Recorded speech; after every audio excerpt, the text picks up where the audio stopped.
Let me get a caption and then I'll share screen shortly.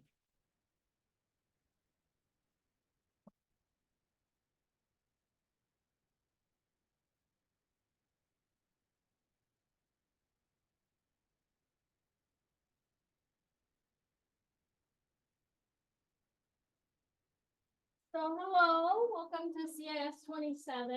I think I met most of you, half of you maybe. Either you were in my 48 class, or we met in 25, or perhaps a programming class. Hi, you can see we were in the room. So for today, we are gonna go over our unit 1, but before that, we are gonna go ahead and look over our syllabus. So if you want to, you can take one. You can see anywhere in the room. So for our syllabus, this is information network security. My name is Casey Nguyen. You can call me Dr. Nguyen, Professor Nguyen. Some of you are my age or even close to my age. You can call me Casey if you want. I'm not formal. I've been in the field for close to 30 years. This is my 28th year, I believe. And I've been teaching for about, I guess, 18 plus. I started in 2005. I have a doctorate in cybersecurity, and I got that in 2014. Before that, I worked in the field. I started as a field technician. I moved into network administration. I did that for a while. And then I transitioned into system administration because I wanted to do more infrastructure management. That kind of led me into more security. So I went back to school, I got my master's degree, and then I took 6 months off, and then I decided that I wanted to get my doctorate because I wanted to transition into academia. When I went to school, there was not a lot of IT or cybersecurity. I think it was at the very earlier stage. It was a lot of networking. So a lot of the people who hire you now, your supervisor, your CIO, your managers, a lot of them came from my era, which is mostly networking, database administration, but security is really under the umbrella of IT. And in this class, we're going to talk about cybersecurity. I love it. I live it and breathe it. So let's take a look at your syllabus for today, okay? So as you look at this and the way that they wrote this course, this was originated at RCC. They really kind of cater it to Cisco security. The way that I teach it is for Security Plus. We hope that you will pass the practice test and be able to take your certification at the end of the course. And so if you decided not to do that yet, we can give you a voucher later on. So the requirement for this class is to really have you come in. We are going to go over the concept, and I know some of you had me before, so we're going to do a lot of hands-on. The way that I write the course, I implemented activities that is going to be useful for you in the field. A lot of the times it might seem new and challenging. If I go too fast, please ask me to slow down, and I will walk around and check on you and help you individually. But I feel like some of the things that you are learning in the earlier stage is going to help you in the long run. So we are going to access Canvas to access our documents and our assignments for every week. And you are expected to do some outside work. I highly recommend, if you are preparing for certification, spend about an hour or two weekly just to kind of go over some of the questions, some of the concept. That's going to help you remember, because a lot of the certification is about remembering the terms, remembering the concept. So we are going to meet once a week on Monday here in this room. I am available before class for help. So if you want to catch up, if you're missing a day, or if you want to be able to get some more information or ask questions, you're welcome.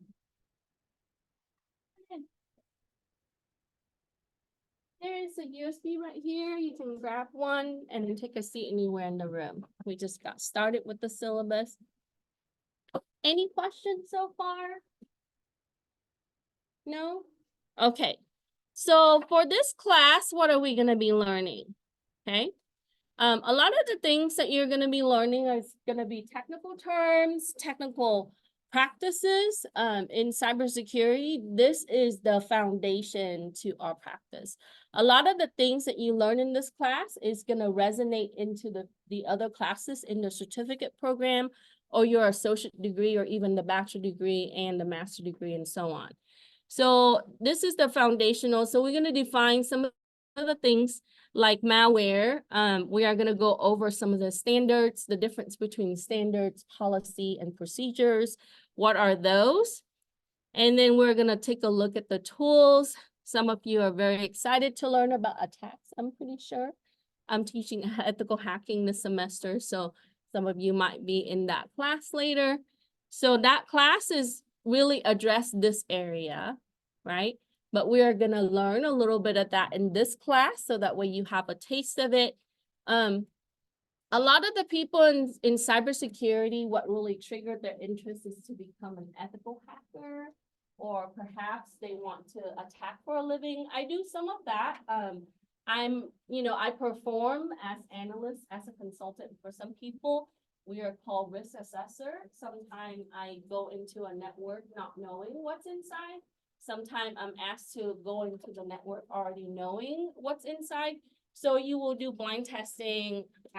Have a seat anywhere in the room. And if you need a USB, there's a USB up front, okay?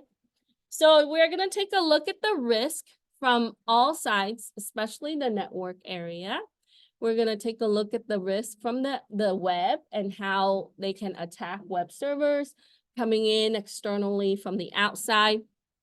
We'll talk a little bit about footprinting. That's where I start with my ethical hacking class this week. We'll look at some of the tools that you're gonna be using. We'll use some of the scanners. So a lot of the times what is really a job for an analyst or a specialist is to really find the weaknesses, right? The areas that needs to be fixed in the network or in systems. And it's simply that, right? You get paid to do that. You get paid well to do that. So I had a student that started here 3 years ago. She went to Cal State San Bernardino. She finished a bachelor's degree after she transferred. After leaving San Bernardino, she got some experience there doing apprenticeship. We collaborate with CIS27. She got offered an analyst position at $88,000 a month at Deloitte. She went there. She started doing some work, and she called me up and she told me that she felt a little bit overwhelmed because she was really new in the field. And I told her just to be patient. But she was telling me that her colleagues in her team, and they do incident response, they were making double or triple that. And I believe it because my salary used to be that, right? So, after a couple of years, you're going to see that your salary is going to pick up. It really depends on how hungry you are and how talented you are. A lot of this stuff is, how resourceful you are is basically the key, okay? So we'll talk about host application and data security. So the areas of security, as you know, that data privacy is a really big deal for us, especially in California and the United States. So we have to take a look at that because you hear data leak all the time. Data is money, right? We quantify it to the dollar. So how much do you think your information costs? You hear about T-Mobile leak, Verizon leak, all of these leaks, right? If you search online and you ask Google, how much is my data cost, right? Your social security number, your driver's license, your address, your date of birth, how much do you think it's worth? In the black market, in the dark web, how much do you think it's worth?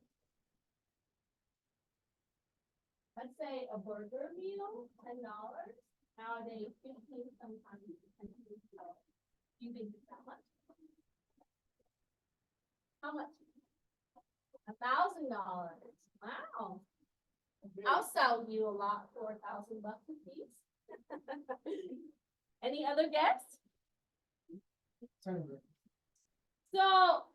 because of inflation, right? So I taught cybersecurity for a long time, and I've been in the field for a long time. Years ago, it used to cost less than $3. And it still is less than $3. It depends on who you buy from, right? So you go to the dark web, there will be a kind of like a forum, and there will be exchange of data. So these attackers or these people that they obtain the data, they would go on there and they would offer to sell data on spreadsheets, right? A lot of the times it's either the text file or the spreadsheet. So it ranges between $1.30 to approximately $20 a piece. So I can go on there, let's say that I find a good deal, I can buy 1,000, right, records on spreadsheet. And I simply pay, let's say, $3 a pop, right? I pay, and you know, sometimes they would take Bitcoin or whatnot, cryptocurrency and so on. So there's exchange of data that way. Does our government monitor a lot of it? Some of it, yes, right? A lot of the times, still it is data is still quantified to the dollar. So we'll take a look at how the host, whenever you see this term that's really pertaining to a system, and then we'll take a look at application and some of the data security for the endpoint. So endpoints would be like your system, your mobile devices that the user would use. How we would be patching or fixing or updating our system. We would use anti-malware in our security software. We'll talk about HIP, host prevention for intrusion. And then we'll spend a little bit of time looking at firewalls. I know that you probably are familiar with this, or maybe this could be new to you. So firewalls, think of it like screen, right? My analogy for it would be like, you know how some business, when they would have like these metal gates and they would pull, right? So people cannot bash into their windows or glass door. At home, you would have a screen that will filter out maybe the bugs or the things from the outside. So firewalls is basically it understands rules that we give it, and we would want to use those rules to apply. It would check. Kind of like putting an officer at the border patrol, and they would check who can come in and who can leave. So we'll talk about different types of firewall and how the firewalls can be used.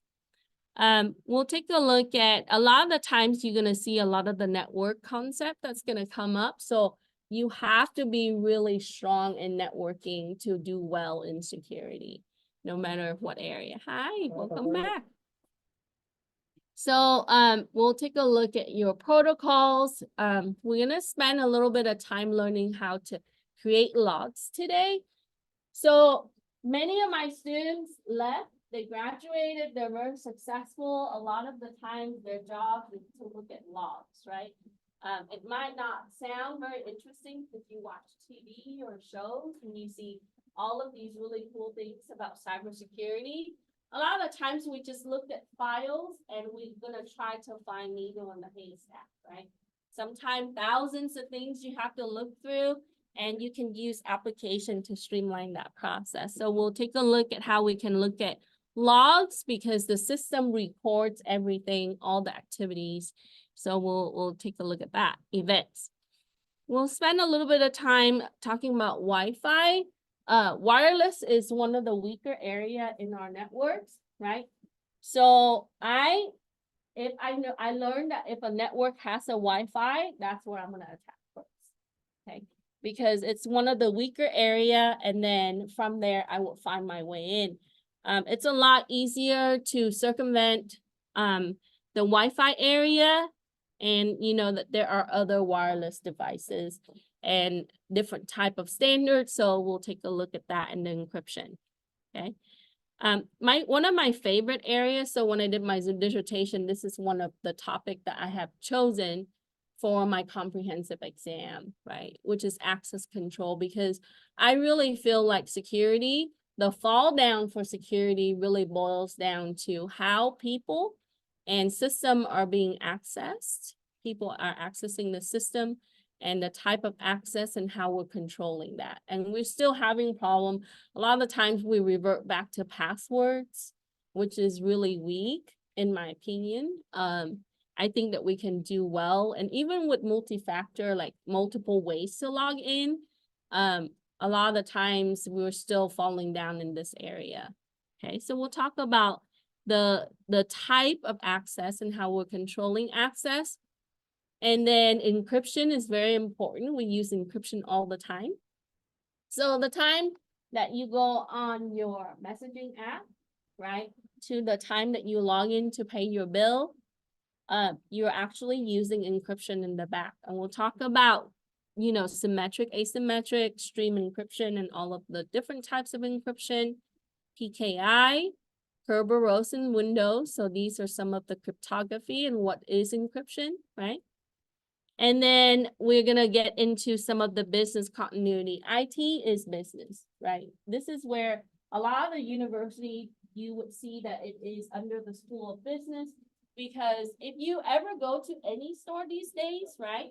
Everybody takes, you know, Visa, MasterCard, American Express. Everybody, you can even pay with your Apple Pay. So everybody use some form of computing devices or another. So if there is no system, there's no business. So we would see that there's a lot of risk factor that would involve systems and how business operation. Did you know that if a business doesn't have a business continuity plan that is related to technical system, they tend to close within the first 3 years. And statistically, this has been shown. Okay. And then we'll talk about risk mitigation. So after this class, you are able to understand the principle of information security. You will be able to explain what security risk management process is like, its components.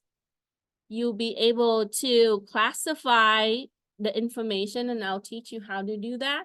You know, you guys ever hear public information, right? That's everybody can see, private information. So we'll go through and we'll take a look at different class and how we're controlling the class of data and information. And then how we can mitigate risk. I truly believe that risk doesn't really go away, and this is what makes this industry thrive so well, right? You think that you are done with your security plan, that's just for now, right? 3 months from now, that changes. It's quickly evolving because there's different type of threats and different things that come up, different technology that's being used. So we have to always take a look at control, and this is why the job is in high demand all the time. Okay. And then we'll take a look at security policy. So for many technical people, right, writing is not the best thing that they want to do, but a lot of the times it starts with creating the rules for your company, for your organization, right? And then making sure that you align it with your standards and your practices. Okay. This class should be transferred to CSU, Cal State San Bernardino. I think some UC takes it. I know very few UC actually teach cybersecurity as a degree. They mostly do it as a master or a certificate. But ultimately, we want to obtain industry certification. So I'm using the 701, right? How many of you actually looked into taking Security Plus? Okay. Okay. So hopefully by the end of this class, I see most hands go up, right? That's my goal, is to get you, because if you look at the job application, most of them require what? Security Plus, right? That's true. And A+ sometimes if you are doing IT work.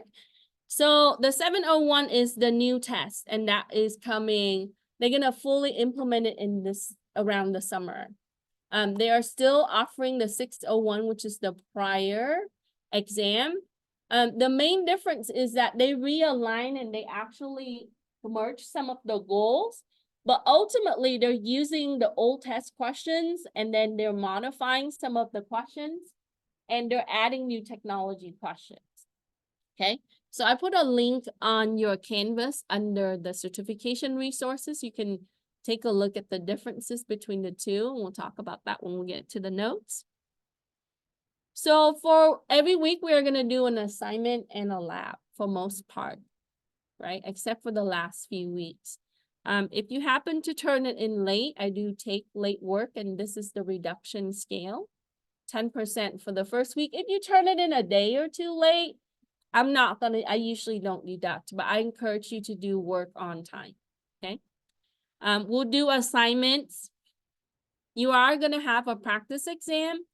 So in the apprenticeship program, I'm always asked by launch or the people who help you get work in apprenticeship to give the result, right? So after you pass the practice test with 80% or more, we'll give you the voucher to take the exam. For the MVC student, I think if you're RCC, you can ask RCC. They also have the money for that.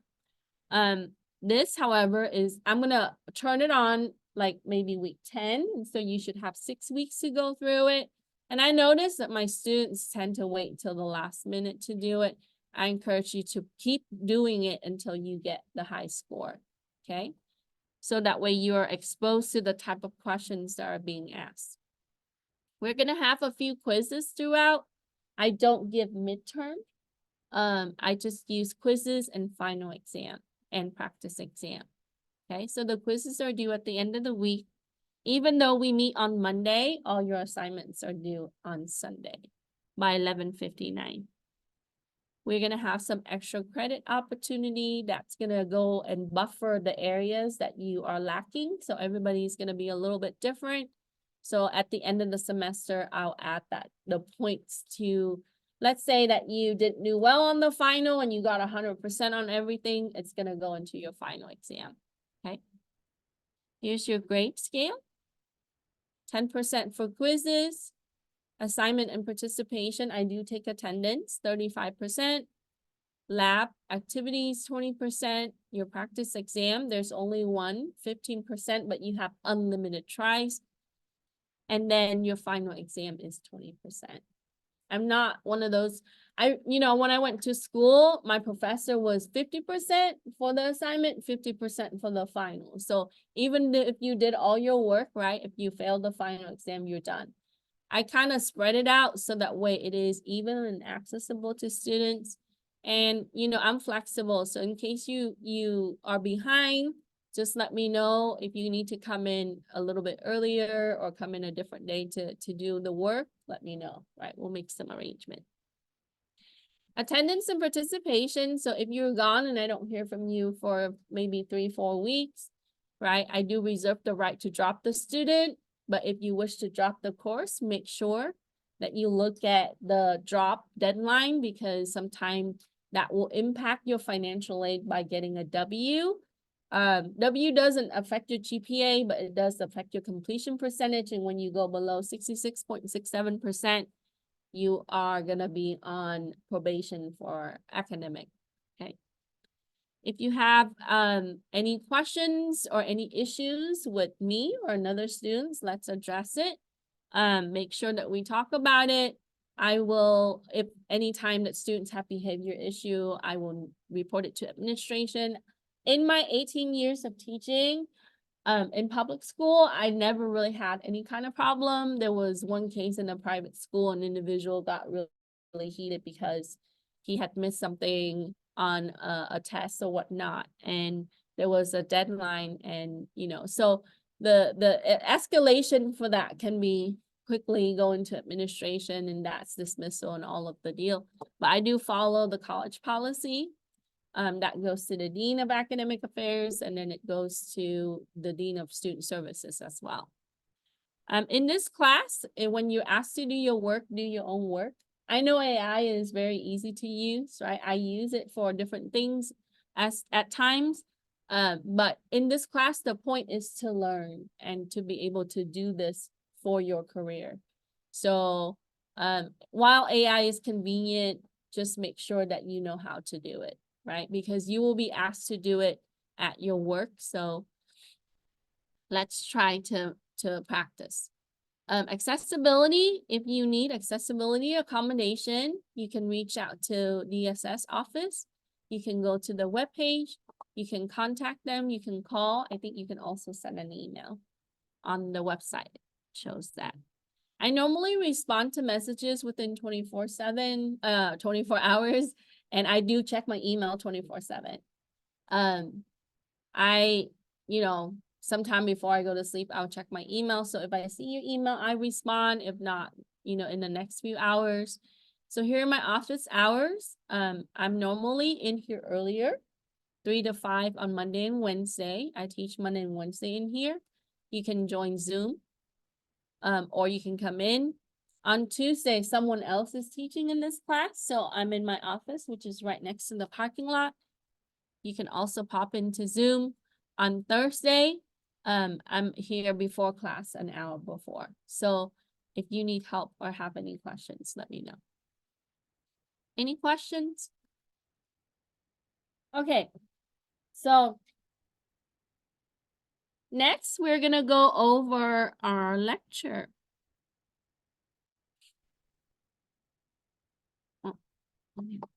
So when you access your Canvas, you should download the notes. Okay, that's like, if you don't buy the textbook, use the notes. I use the previous version, which is the 601 book, along with, I updated with the 701 book. So I added. So for those students who took this class before with me, right, there's some modification from the notes and the assignments. So you can download the notes, and then your assignments, you can click this, and then you can download the assignments. We'll go through that together.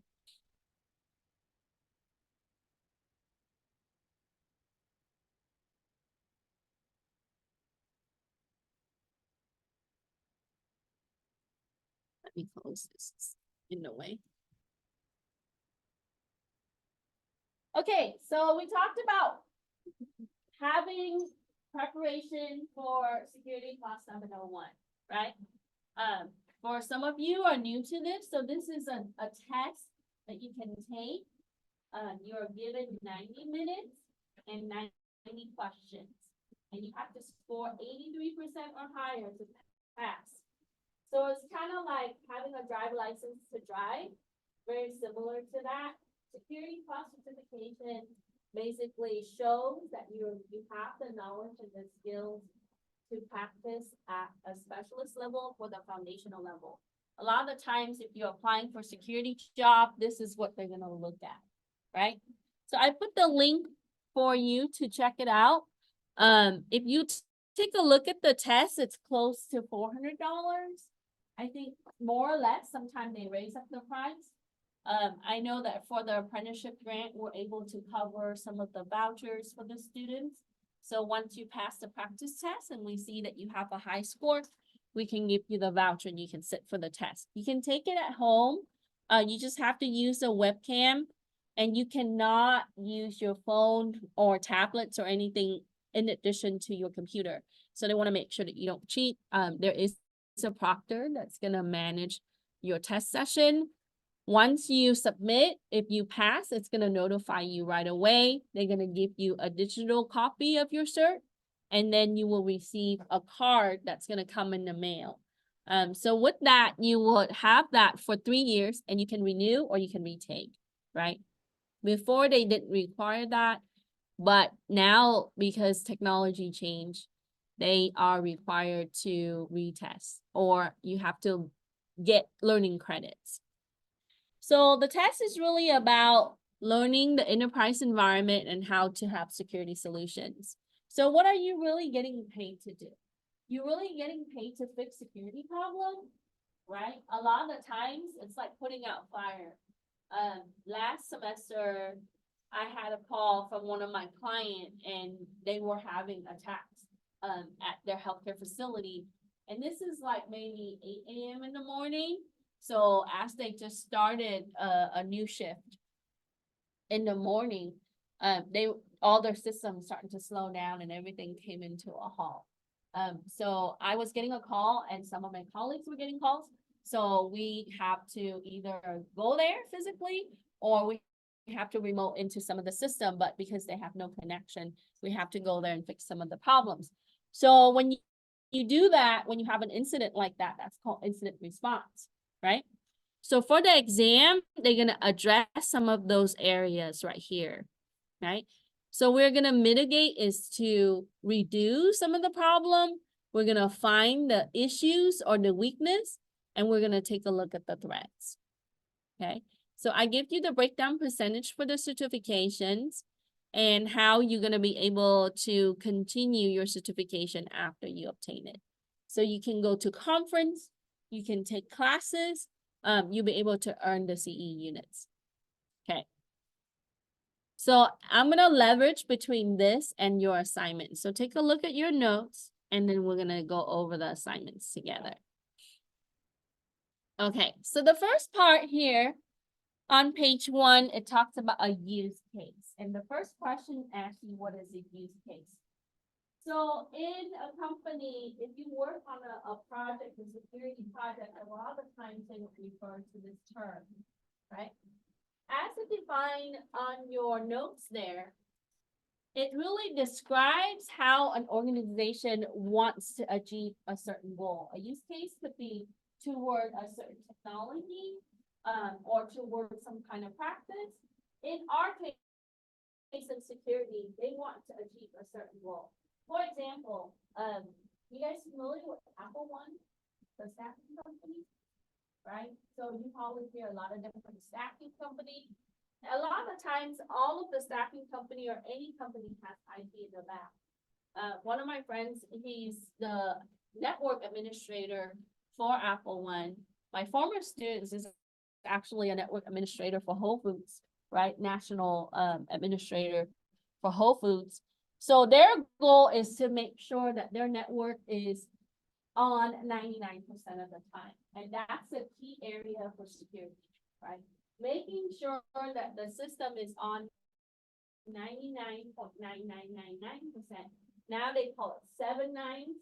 Before they used to call it 5 nines. So when is there, we cannot have it on 100% because we're gonna have to patch it, we're gonna have to fix it, we're gonna have to upgrade it. So a use case simply really address a goal. So my goal could be that my company's network needs to be on most of the time, right? Apple One, they used to tell me it would be like 98 something percent, which is somewhat kind of low, right? So for the first question, as you have this document, you can put down the answer, okay? So what is the purpose of the use case? And you can write it down and you can type it in later. I'll have this video up. The purpose of a use case is to really help professionals identify and clarify requirements set to achieve a goal. So as a security professional, you really need to identify what is my goal? What am I trying to achieve? In the case of the network, we want to make sure that our network is on 99.99%. But in some cases, could be that you want your web server to not be jeopardized by denial of service attack, right? Because a lot of the times a website could go down because the web server is being attacked. So it could be various goals. Or to make sure that you have less internal threats. The people that are within the company, they could, one or many individuals could leak data, right? By giving them more training, by being able to provide more knowledge and skills. So there are many different types of goals that we can achieve. So of the 3 areas, and whatever that you don't remember from this class, you need to remember CIA. Okay? In your career, it's all gonna be about CIA.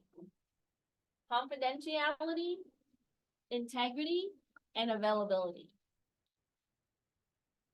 You'd be surprised. I've interviewed technicians, security specialists, and I asked them, right?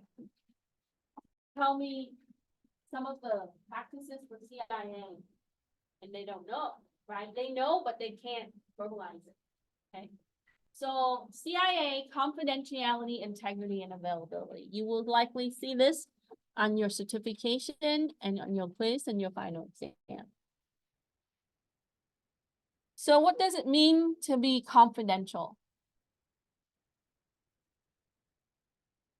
So if I give you a document and I tell you this is a confidential document, what does that mean?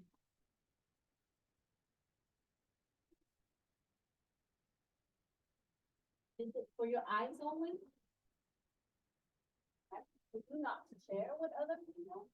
So data leaks can cause from people making mistakes, right?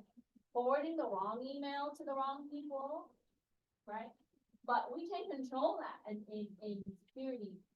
We can screen all the email, we can set rules on email servers, you can check anything with social security is gonna block. They do that here at RCCD. Anything that looks like a driver license number is gonna block. It needs additional authorization. So in the next part of your notes, and if you have access to Canvas, you would see. Let me come back to here. Okay. That the data that is confidential, it's gonna be for a specific individual, and that comes back to access, isn't it? So if I'm giving you a confidential document, that's for you to access. And so we can control the share of the document. We can also control how the user accessing that document, right? A lot of times we put things on the cloud now, and cloud security is a big area, right? We need to manage access a little bit better and identity a little bit better. Okay. Then, so with that, you need to make sure that unauthorized access is prevented. So the key is to make sure that you have prevention, right? They hire you not just to combat the issues at hand, but to overlook the potential areas that you can improve. Okay, so that's the big key. So as a consultant, I'm really looking at like how their security plan is gonna lay out in the future, so that way potentially they don't run into issues like what they have been in the past. Yes. You have those USB metrics? Yeah. Okay.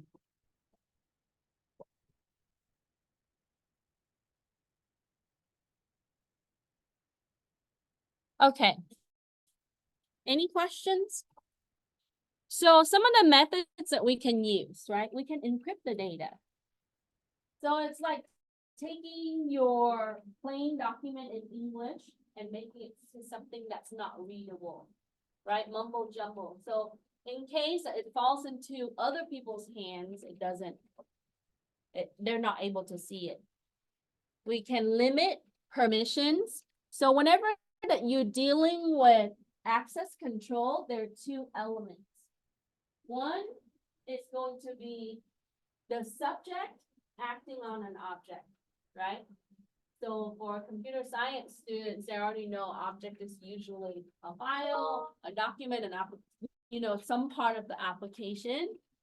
So access control is really how the human is interacting with components of the system, such as files, right? Applications, programs, things like that. So the way that we can manage it is to make sure that we control the permissions. So if I'm an executive, I would have more privilege on the system in a certain way for the areas that I need to access. But if I am just a normal employee, like for example, if I'm an administrator for an executive or a secretary of an executive, I would have a different type of level of access, different privilege. So whenever that you deal with system, access is really pertaining to privilege, right? It's like you have the privilege to drive, you have the privilege to vote as a citizen. In the system, the user has privilege based on their role, right? Or the type of task that they need to perform. So therefore, we need to control the object or the subject, right? So that's two areas, and I'll show you how you can do that. Who knows what steganography is? What about obfuscation? So this is a way that we can hide, right? This is the way that we can change the way that the data would look. So for example, if you let's say you save a lot of money, right? You see people save money, they don't leave it out in the open, they would hide it somewhere. Where, like, my father used to put it in books, so you have to flip through the books to find all the bills, right? And there would be specific type of books. So everybody would hide things a little bit differently. So we can put things into different areas that is not obvious, right? Not on the counter, on the table where the money is, right? We can put it in the areas that's not able to see. So encryption, we talked about that. We talked about access control. So let's answer the next few questions. So how can you make sure that there is confidentiality? What type of methods can you use? So when we say methods, those are tasks. Okay. So the weakest area, I believe, right? Because the system, we can control a lot of that. It's pretty black and white. But either it does or it doesn't, right? You can set rules for the computer to respond or not. Okay. The areas that's kind of gray is the human area. Because sometimes we feel a certain way and we would act upon it, okay? People would have conversation at dinner and they would share some private information and they would leak some information. So some of the methods that you can implement to achieve confidentiality is to make sure that you train your users, okay? Just to kind of reduce some of the risk factor for the human area. So that means that we want to make sure that they don't disclose information. So I read a while ago that, you know, the DMV leaks, if you ever search online, right? DMV ever have issues with leaking data? Some of it is just human mistakes. People are sending out wrong attachment to other people, right? Or things like leaving your computer logged in and then leave it for a while and someone can walk by and they can open up data and they can put a USB in there and they can take the data, things like that. So train your users. And we talked about having permissions. So permissions control really pertain to the objects inside your system, your files, right? Your drives. Okay. And then managing access control or privilege for the user. Who should have access to what based on their role or on their job. And this is, you're going to hear a lot of this throughout your career, is the least privilege policy. That means that you should only have necessary access to the systems or the objects as needed. Okay. So sometimes your job would require to access something else, then you have to get authorization for that. Okay.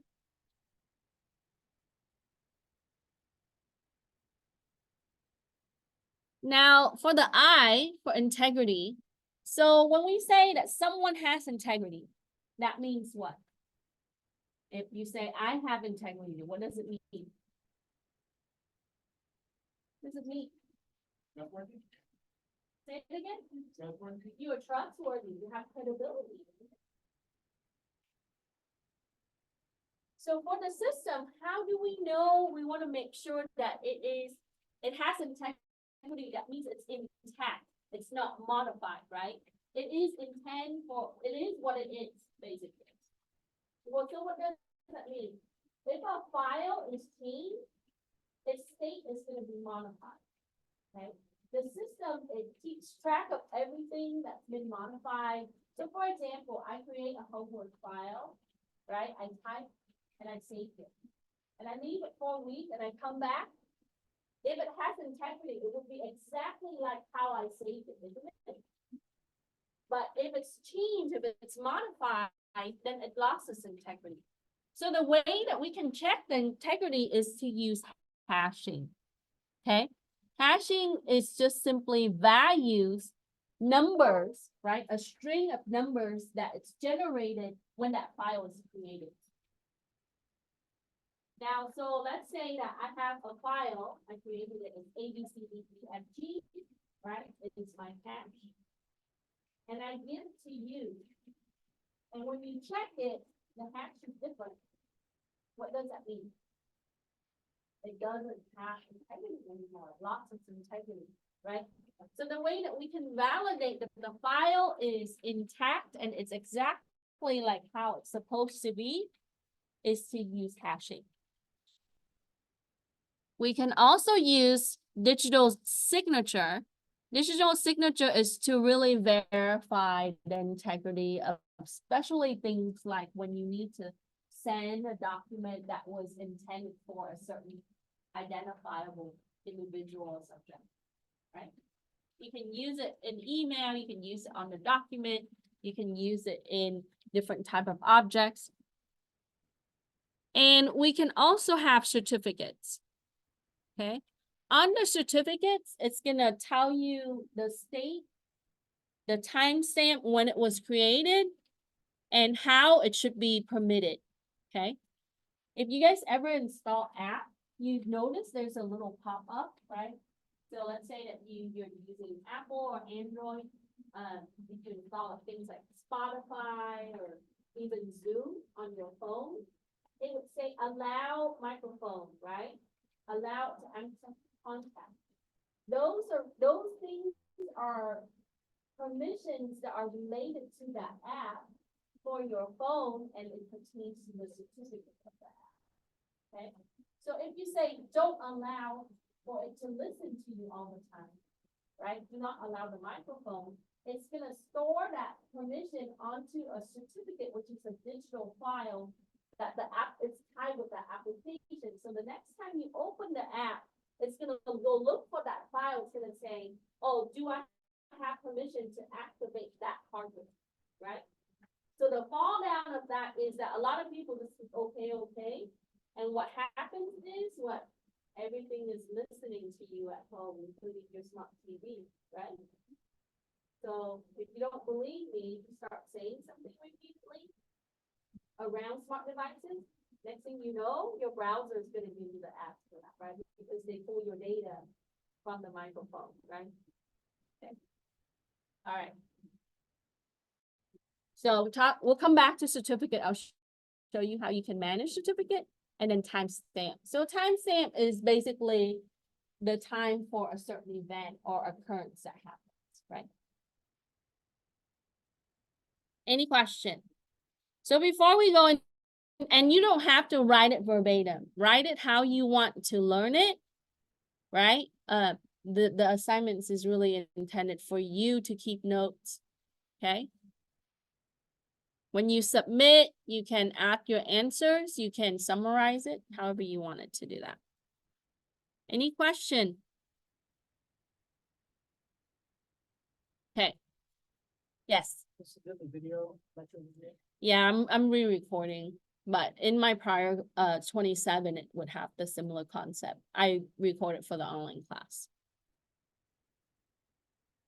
And you can look further into the notes. I have some examples and things, right? We talked about integrity. And then we touched a little bit on availability before, right? Having the network available 99.99%. So that might be an interview question, right? For those of you who are gonna get into some of the networking area. But the data is really important, okay? So you ever use social media and you decided that, you know what? I'm just gonna delete all my pictures and videos and disable my account. Does the data go away? No, right? Because guess what happens? The social media companies, they have redundancy, right? They back up your data hundreds and thousands of times. So even if you delete it for your profile, your previous version of your profile has been backed up somewhere. So that's called the practice of redundancy. Basically, it is a duplication of all, it could be the data or the critical system. So if I have a very important computer, I want to make sure that I have a duplicate of it. Because in the case that if it dies, I have a failover system that turns on, right? And this is what we do. So when you are leasing cloud like AWS or Azure, or even when you're using your OneDrive, Microsoft actually duplicated your data, or RCCD actually have redundancy, they back it up. So in the case that if they need to recover the data, they can't. So this comes into the criminal area now, right? So data is a lot. Okay? And I teach forensic and I see some forensic students here. I talk about how recovering of data can be very essential, and that can make or break the case, right? So for example, conversation between drug dealers, that can be backed up. A lot of times, things are on encrypted messaging. You can subpoena, right, send a court order to the company, the technical company that provides the service. They will go and they will pull the data. So most of your text messages and your multimedia messages, guess how long they keep that? T-Mobile, Verizon, Cricket, which usually the larger than AT&T, how long do they keep your data for? 5 years. 5 years, that's the standard, right? Right, they're complaining about that, Verizon saying that they don't. So retention of data supposedly ideally 5 years. Okay? But in technicality, a lot of times for sure, 3 to 5 years. Okay? And they duplicated it out. So in the case that if the police gets the phone of someone and they wipe that phone, right? Uh-oh, what happens? We can't cover from that phone. They would go back to Apple, or it could be Samsung, Android, whoever that housed the data. And that would take months. They would obtain the data and they would go back and pull all the messages. We actually have software that pulls all the delete messages as well. So redundancy of data is really critical. And it's because we want to make sure that data, in the case that it's corrupted, it can be recovered, right? You want to avoid single point failure. It's like one critical system that's part of the network, and if they attack that, right? So a lot of times when they scan, it's kind of like if a bank robber wants to rob the bank, they wanted to look for where that safe is, right? And how to access that safe. And if that safe is accessed, that's a single point that they're going to address. So if we only have that one area for our critical system, and if that goes down, that becomes a single point failure. Okay? So you don't want a single point failure. You want to make sure that you have duplicated systems to store your critical data. Okay. And you, again, you don't have to write verbatim. You can summarize this. So, and you only need 3. So I just list a bunch of them. So in the case that if you need to, you can pick the ones that you want. So some of the things that we can have redundancy.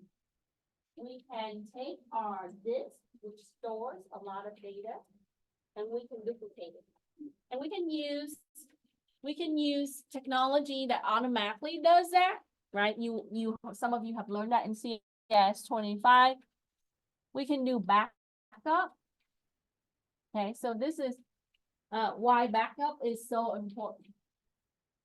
I think I told most of you who had my talk before that I was the backup operator for some of the company when I was a field technician. I kind of loved it because I come into work when people go to sleep and I didn't have to deal with a lot of the supervisor. I just do backup and I would categorize it. So basically catalog it and then test it and make sure that it's available when it's needed. You can have server redundancy. We talk about failover clusters, failover system. It's kind of like you having a backup car in case your car breaks down, right? So a system that's gonna take the place of the broken down system, okay? So we can have a group of computers to do that. A lot of times company can save money by virtualizing or using cloud. Most of the cloud technology allows you to virtualize to save money anyways. We'll start using virtual machine today. You can have network redundancy.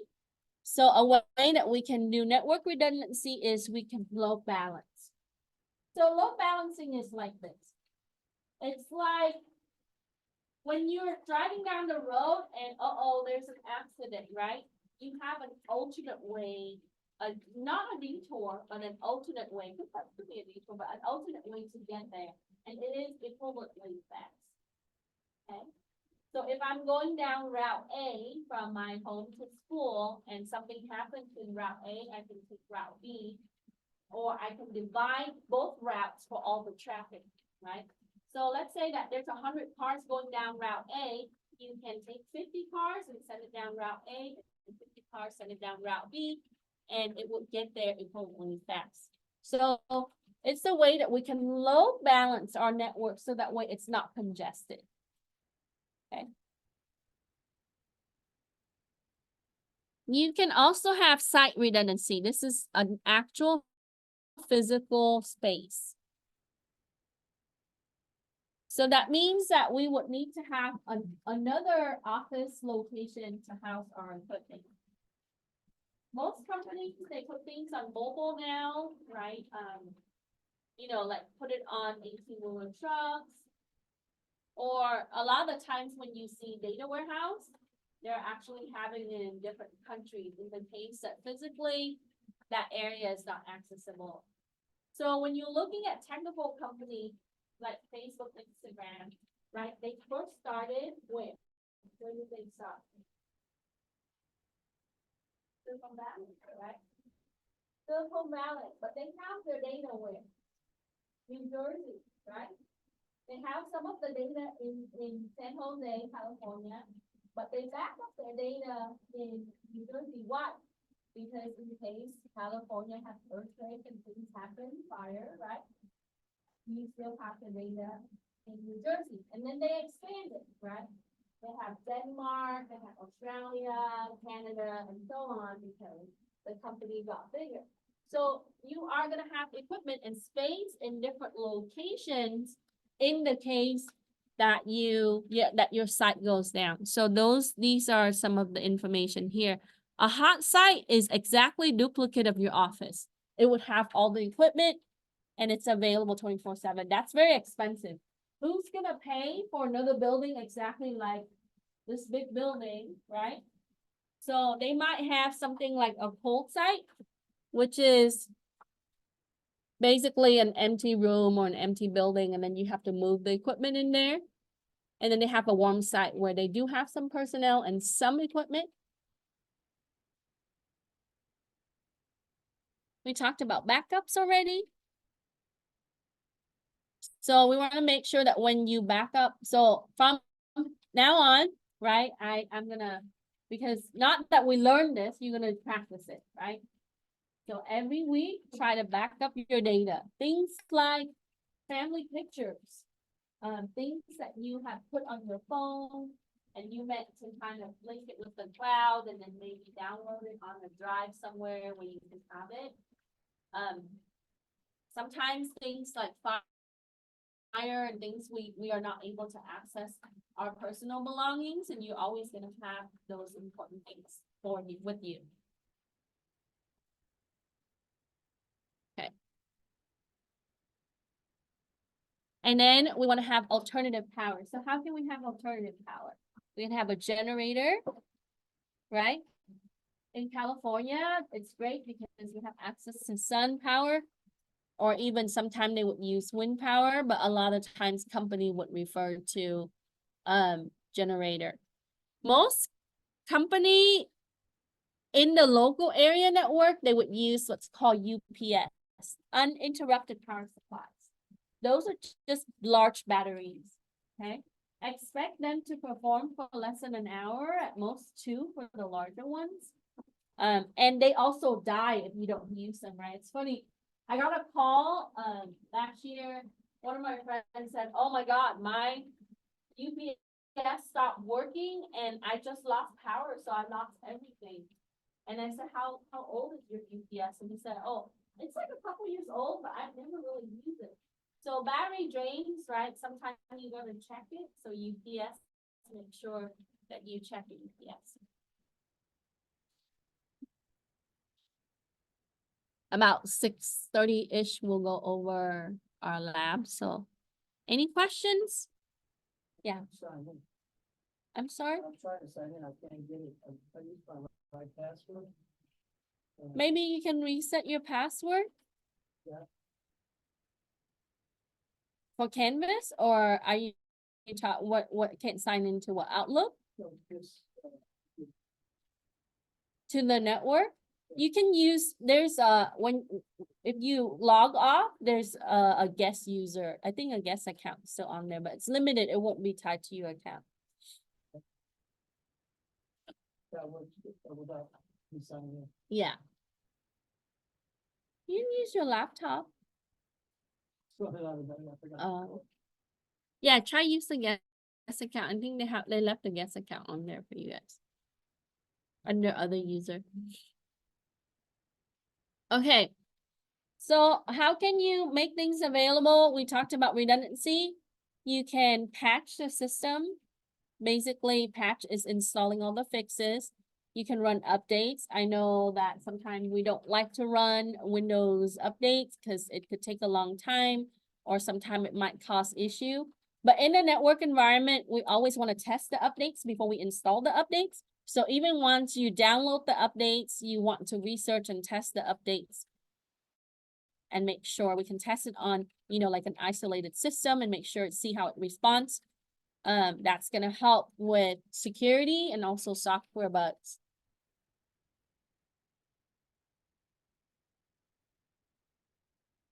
And remove single point failure. Sorry for my acronym. This industry, we love acronym. Single point failure, to make sure that we have multiple ways, multiple system, redundancy of things, right?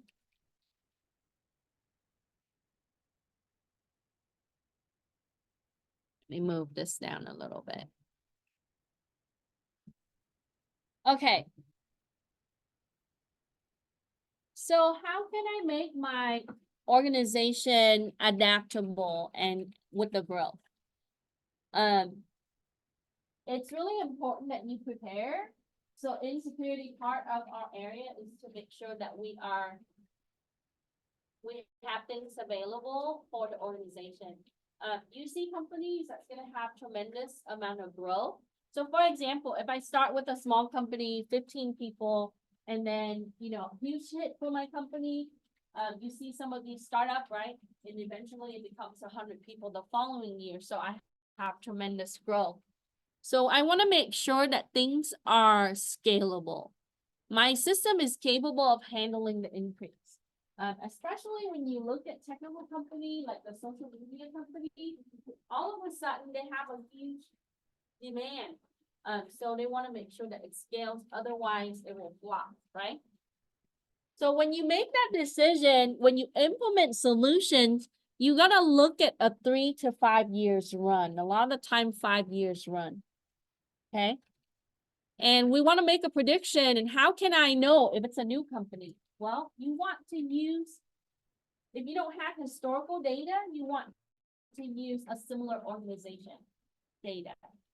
An example, very close to what your organization would be. And you want to make a prediction. So if I'm buying a computer for my user, I want to make sure that it lasts for a long time. And also the amount of system that's capable of growth. Okay. Another term that we see is called elasticity. This is going to be flexible to growth based on the workload. Because your workload might change, right? So we can have it by adding or removing resources to the system that might flux. Application also change. So scalable, elasticity, and make sure that it's resilient. So that means that the system is able to overcome a lot of the faults. And even when the downtime, it needs to be minimal. So in an infrastructure, how is that different than a network? An infrastructure is on a larger scale. So when you're looking at an infrastructure, that would include, cloud, that would include applications, databases, everything else, web, everything that would make the organization operate.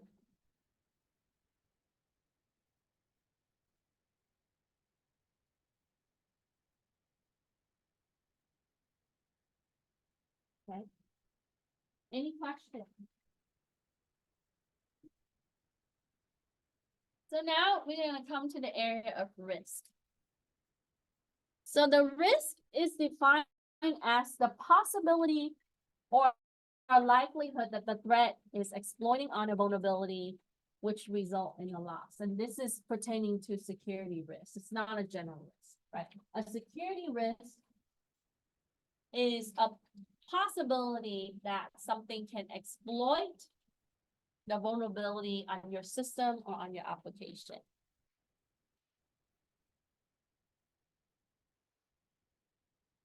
Okay? So you need to log into outlook.com and find Canvas. So a risk could be internal, right? An example that I put there is an employee leaking data.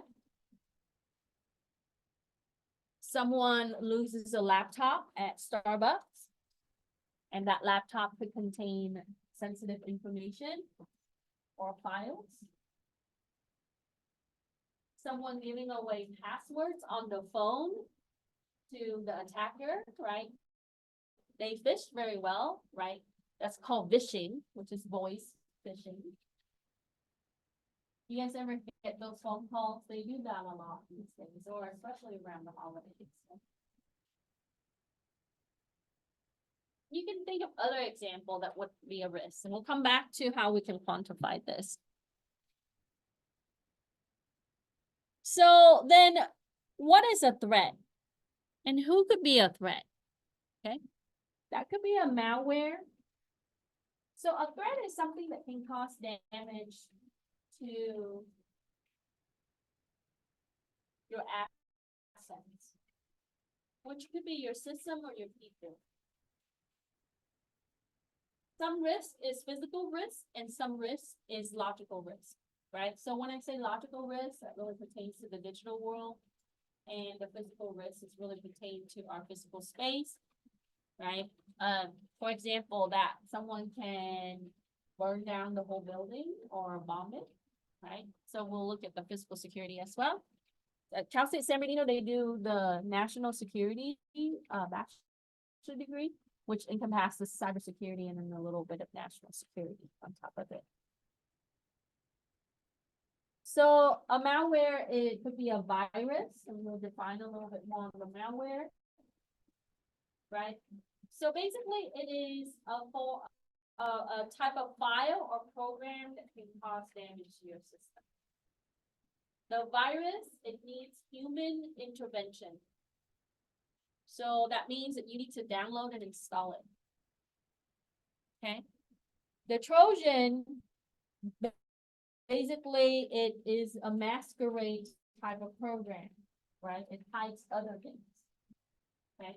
So I can put a keylogger in a Trojan, and once the people have it and download it on the system, it just record everything that they type.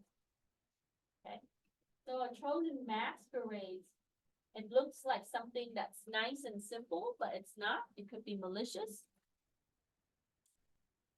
And then a worm doesn't need human intervention. Okay, so there are different types of malware. There's logic bomb. There's so many different types.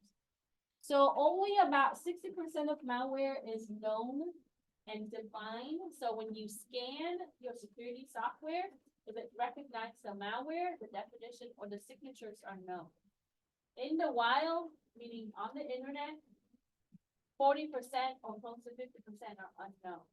So are we really safe using security software? Not really, right? We just have to use our common sense and our knowledge to make sure that we don't download things. Okay? We don't access the wrong website. We don't fall for the phishing scam and so on. So vulnerability is just a weakness of the system. Some applications and systems have already built weaknesses, which a lot of the time that happens. So unpatched software, unlocked door, the lack of training, things like, oh, hold the door for me, right? So if you're using a smart card or biometrics to enter the building, someone is standing there and they're pretending that they're, fumbling around and they're like, oh, hold the door. Can you hold the door for me? Right? The people with the right training, they said, I'm sorry, I can't, right? You have to use your own access card to enter the door, but most of the time we're nice. So we just hold the door and let someone in. And once they're in, they can have access to different rooms, different areas of your building. So that can be part of your job as well, is to see how internal employee fall for these tricks, right? One of my former students, he contracted with formerly one of the casino, I shouldn't say their name. And his job was to see how fast he can go from the front door to their server room, right? That's his goal. So he would dress up as a regular person the first time, wearing shorts and things like that.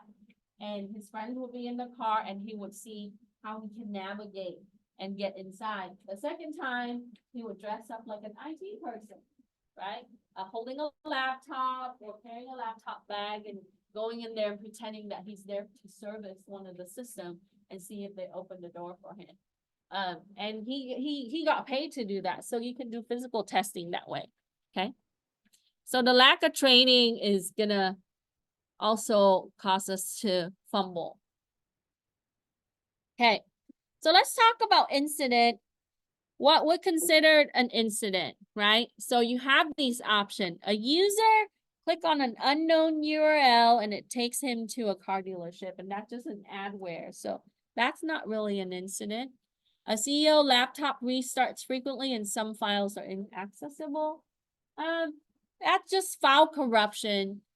But if it was a malware download before that, right? So it didn't really say that, so you can't. So when you see certification question, it's gonna be close, right? When you go for the more advanced security ones, they are a lot closer.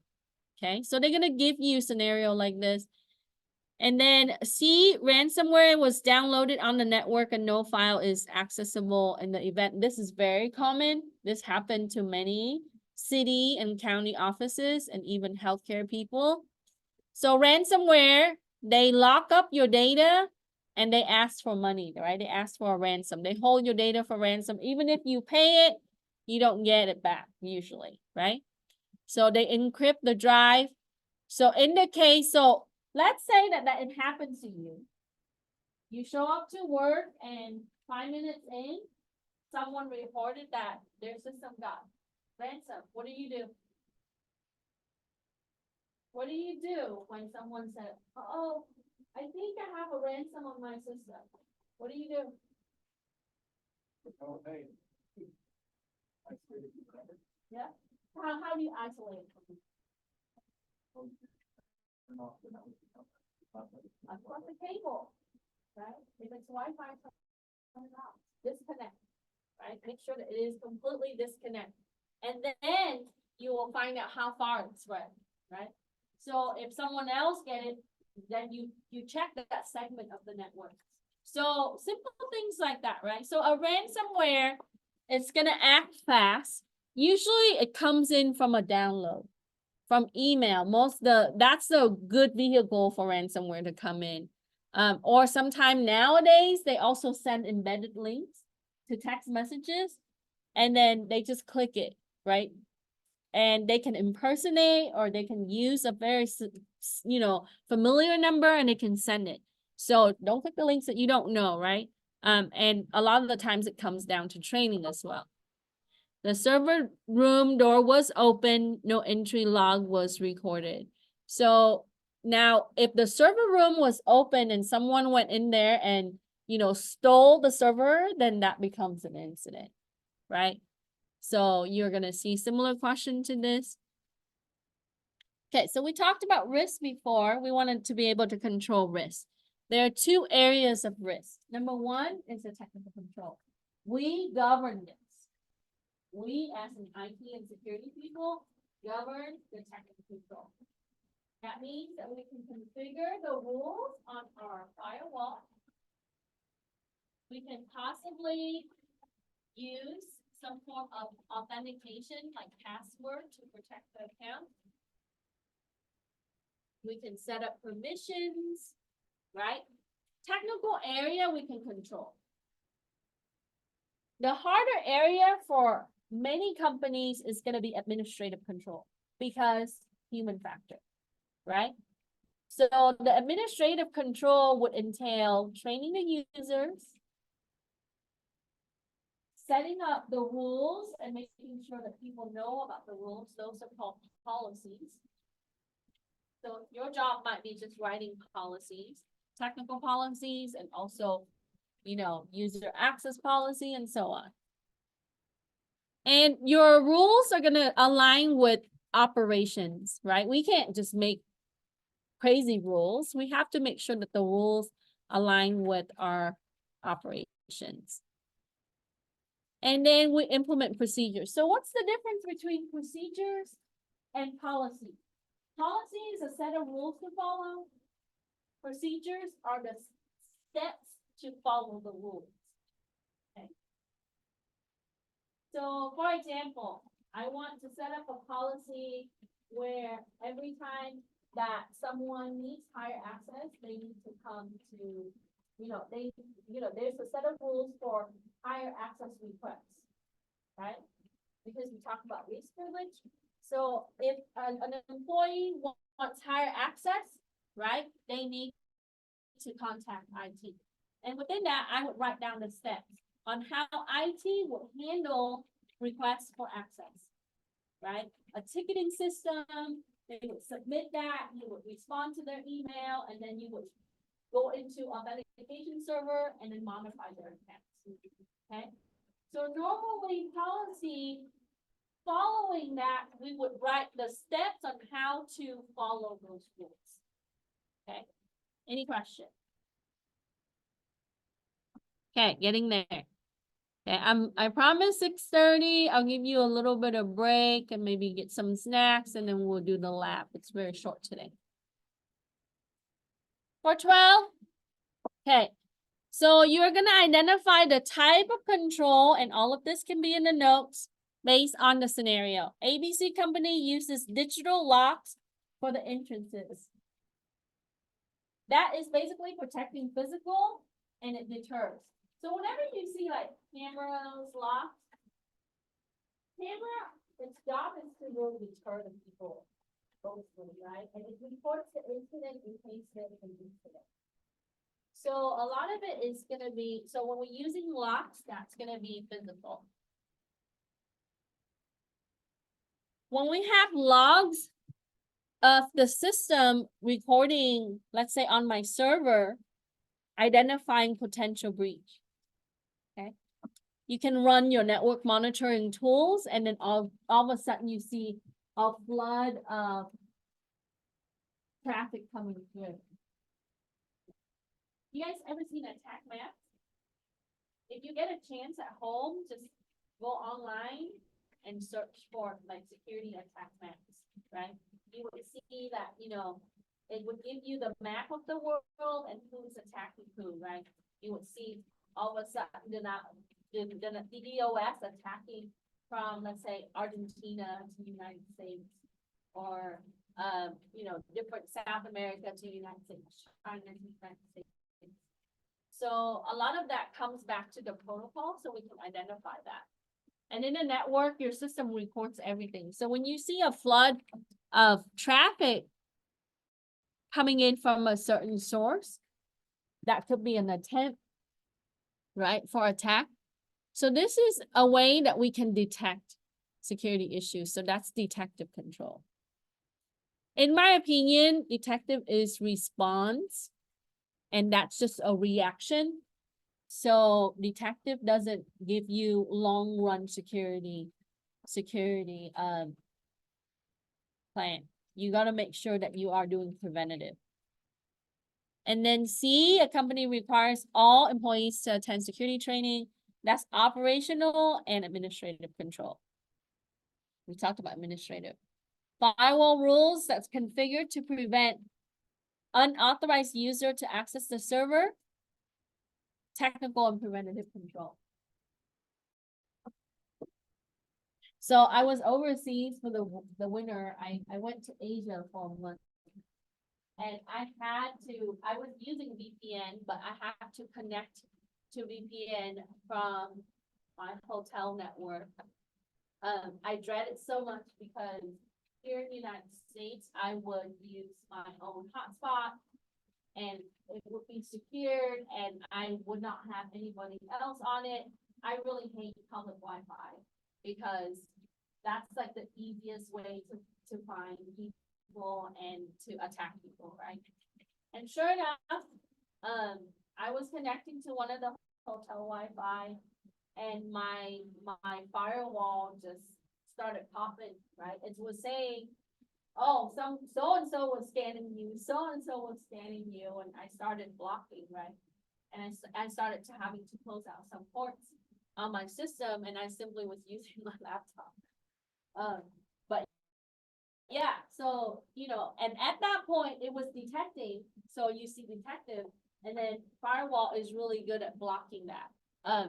But at that point, they're already seeing who I am because it's, when you're in the same network, it's very visible. And when they have low security, it's really hard to see, right? Don't use airport, don't use McDonald's, don't use, some of the hotel networks, they're somewhat okay, but most of them are very low in security. Okay. So just gotta be careful. All right. So earlier we touched a little bit on virtualization. So virtualization allows you to use less hardware, but capitalize on software to be able to make one system into multiple systems. So I can use one computer and I can run, many virtual machines. Some of you are familiar with virtual machines already. Some of you haven't seen it. We're gonna do one today. So we can use it to lower costs. We can use it for testing. In security world, we use virtual machine to do a lot of testing. Okay. So I'm gonna advise you that in the future, if you want to do like ethical hacking, right, make sure that you have a powerful system I normally travel with 2 laptops, and most of my laptops are like gaming based laptops. So that way I have enough juice, like RAM and the right drive and the right processor to run many virtual machines. So we use it to be able to scan and do things. And then on our main system, we would use it for other application. Okay. Resource intensive. So it would be good for simulation. Training is also useful. Some of you use that for your online class. Okay, for 14, sorry.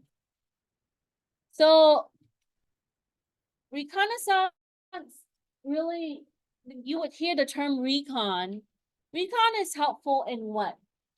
It really helps you learn about your network, the layout of the network, the issues that your network is having.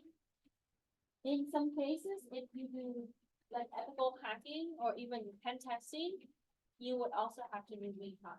Reconnaissance is just a discover. It really goes through a process of really finding, right, your environment. So in this case for the network, it's really gonna find out like which systems are on there, how many systems, how are they connected, and so on. Okay. Now, sometimes you would do blind testing, or if you are able to see, if they give you information, you already have the network layout, you can address one area.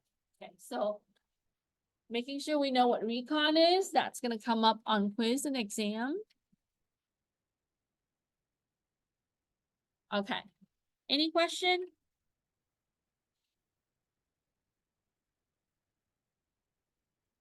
So for the next part, I'm gonna do a little bit of command and you can follow along if you want. Okay, so to open Windows command line, you're gonna type in CMD for command.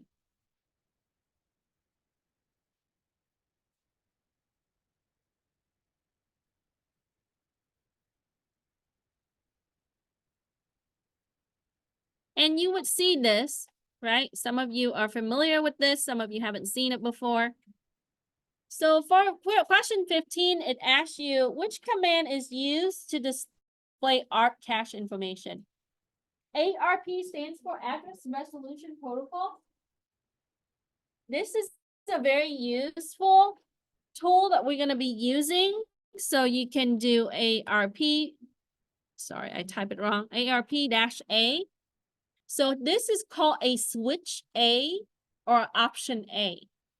The command is ARP, right? So what this does is it's going to give me, and this is going to go on YouTube video. Okay, it's going to give me the connection, the table for all my connectivity for my system. Okay, why is this important?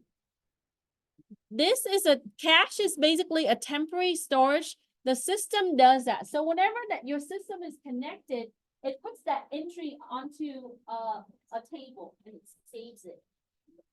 So that way, if we are reestablishing the same connection, it's just gonna go there and it's gonna remember, it already remembered how that connectivity is. It's gonna revert back to that connection, okay? So that way it doesn't have to reestablish the connection continuously. Now, Address Resolution Protocol allows you to translate the outside address from the inside address. It's kind of like you have a nickname inside your house, right? Everybody knows you as, let's say, Junior, and you have a legal name outside of your house. Well, there's a way that we would translate that legal name to the nickname every time that person is called, okay? AKA Junior, right? Let's say John, AKA Junior. So this is a way that we can look at what the system has saved for connectivity. Why is this important for security? It's because if we need to investigate how that system is breached, we would look at how it is connected. Understand? Okay. You have to kind of walk your way from that system to how it is connected at each step to see how they enter that system.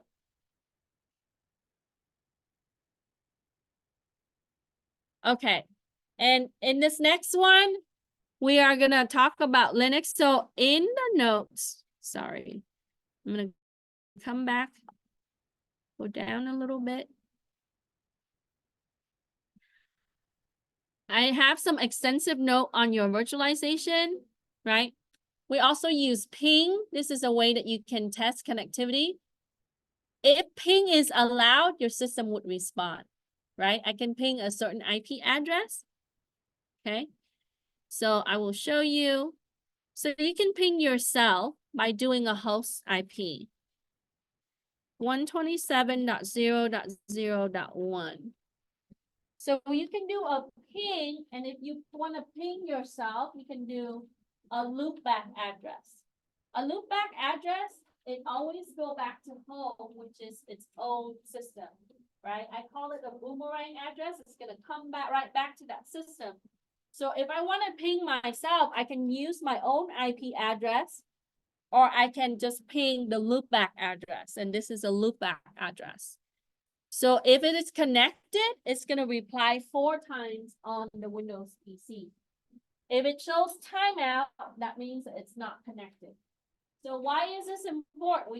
We want to be able to check to see if that system is connected for availability purposes, or in the case that we troubleshoot in the network.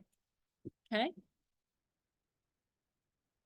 And then if you want to find the IP address, you can do ipconfig, and it would give you one word, and it would give you the IP.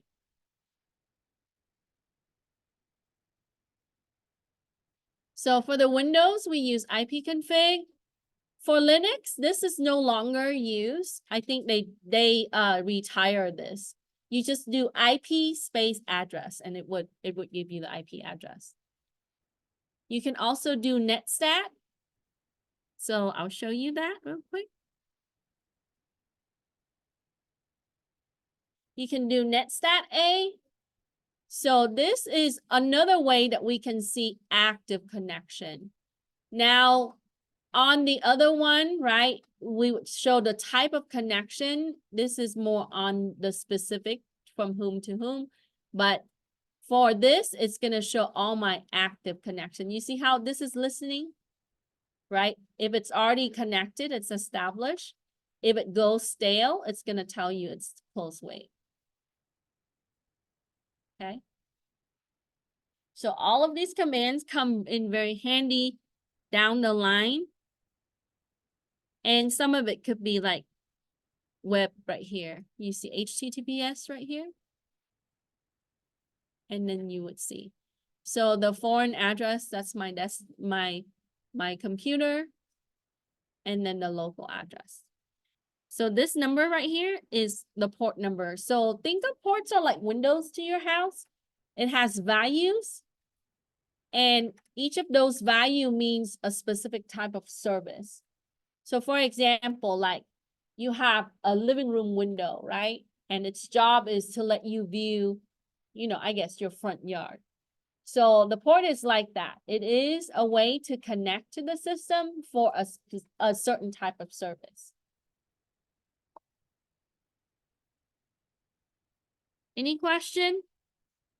Okay, so check out the notes for more. ARP is here. Also use the same command in Linux. There's some Linux command. We're gonna do some of this in the lab in a little bit. So let's answer some of the next questions. So for 16, the Linux command allows you to change file permission is called chmod. Just think of change mod, right? Chmod. That allows to change how that file can be accessed. So if I need to view the file, I need to read it. Okay. If I need to save the file, I need to write it.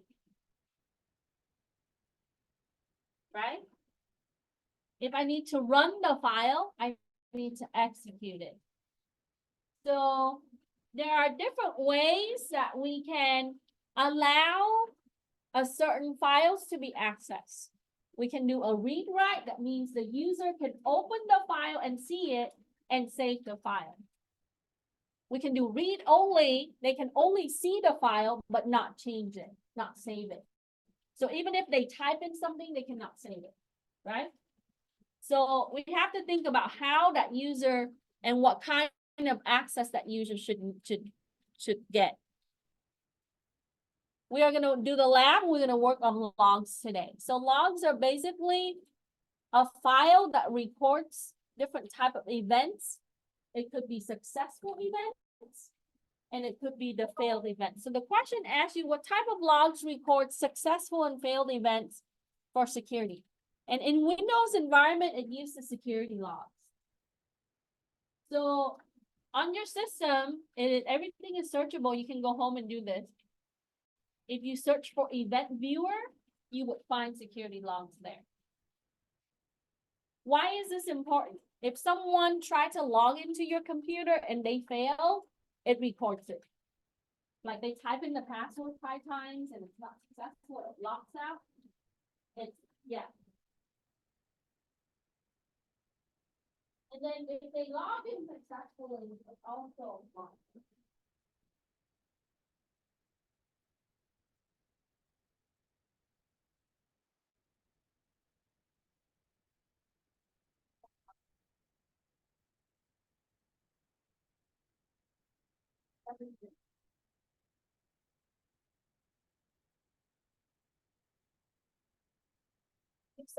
I want everybody through that now.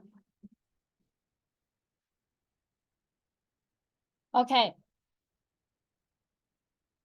Now for question 18, it says, what's the purpose of security information and event management? So as you read through the notes, you're gonna hear SIEM, right? If you operate under security, you might have a security manager. Sometimes that could be your CISO or your CSO, right? And they would have access to this. So basically it is the system that you can manage incidents and events.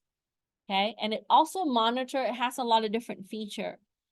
So it is a centralized, it is all in one system. It's a solution that they would be able to collect, analyze, and manage a lot of different sources. So in an infrastructure, they normally would have the SIEM, the SIEM. And the solution for this is very pricey. You do see a lot of companies selling different type of product. So in an enterprise environment, so we're looking at like Fortune 500 company that like corporates, they would likely would have this because they have branches, locations. So things like Walmart, okay, or even Costco, right? It is useful for large enterprises with a lot of data, and even social media company as well, okay? And the small scale, you don't really see this. So if you are working for a small, medium-sized business, they might not have the solution because it's costly. And it needs a whole security team to kind of, effectively run it. Now, most of the smaller company, they contract out to other companies that handles their security. So you can't just work for a security company and be able to manage your clients. So IT services and security services company, they would have technician that would specialize in certain clients and so on. So for the Linux system, this is where you would find your system log. It's really easy. You would go to var, right? And then so cd var, cd log, and then under syslog. So all of that, like errors and things like that would also store there. And then lastly, metadata. So whenever that you send email or use applications, there's metadata. I know some of you does this, seeing your picture, right? You looked at your metadata. So whenever that you take your picture, right, and you post it on your social media, how does it know where you're taking the picture from? Because of the metadata, right? If you turn on your geolocation on your phone and you take a picture, that information for the geolocation is stored with your JPEG or whatever format you're using. Then when you upload the picture, it's saying so and so is uploading from Los Angeles, California, and so on, right? Because of the geolocation information. Whenever that you're sending an email, it has metadata.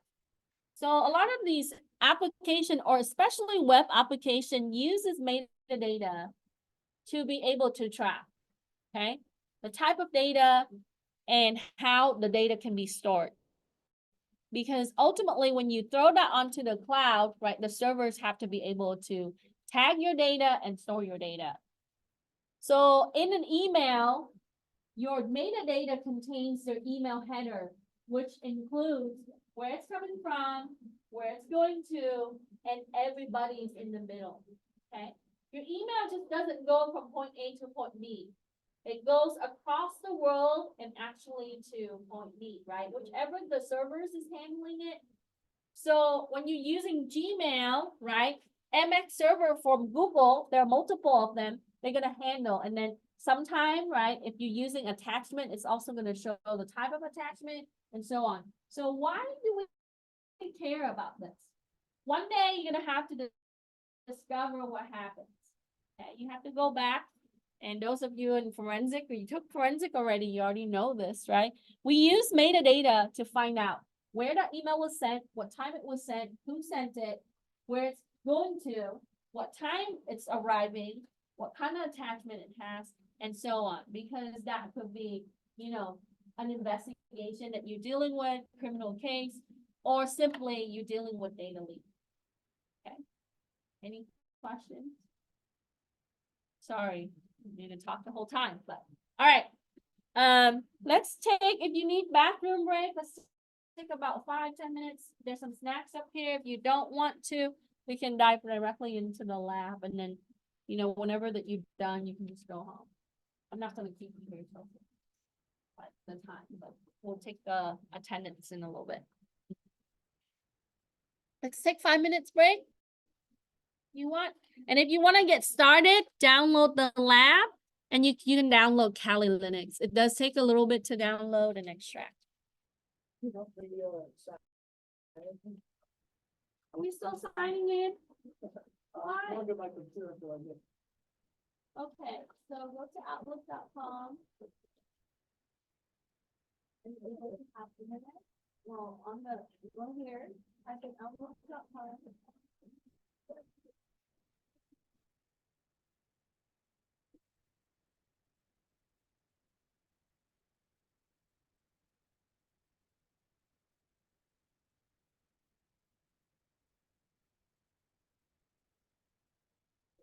So.